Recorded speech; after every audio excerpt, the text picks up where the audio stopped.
Hey everyone, so by the title of my video, you already know what I'm going to be talking about, so I'm going to just jump right on into this.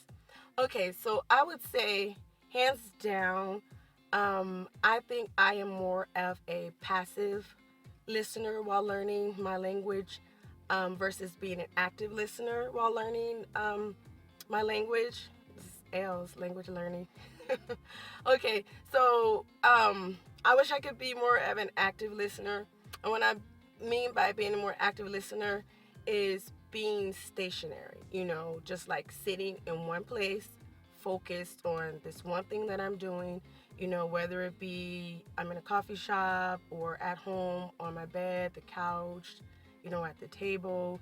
Um, you may be, stationary on a train, on a bus, just basically somewhere where you're sitting down, you're able to really focus. I mean, of course, if you're outside, you still want to be, mindful of your surroundings, but you know what I mean, where you can just really sit there and either read your book, pull out your studies, listen to a podcast, or um, listen to an ebook or watch a YouTube, but basically you're not really being disturbed. And I think you learn more with active listening while you're learning because you're able to just kind of just focus and really like zone in and write your notes and kind of go over things in your head at that time.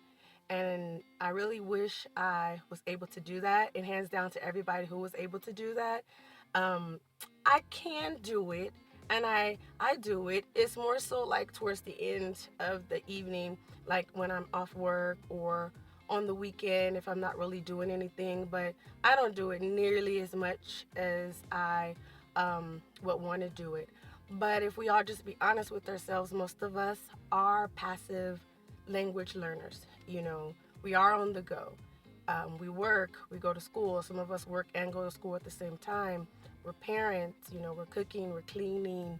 I mean, we're just actively doing stuff. So I think while actively learning is more ideal, passive learning, you still learn also. I've still learned a lot within my couple of years of learning Spanish from being a passive listener.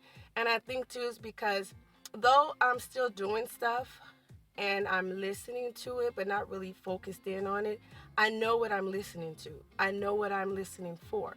If I don't have my notepad with me because I'm, out, then everybody has the note section on your cell phones, right? So then I just go to that note section, write down the word or the phrase or whatever it may be. So that way, when I do have time to go back to it, during the day, then I can just pull it back up, and pull it out and go ahead and write it down, look it up, really see the uses of the word or the phrase.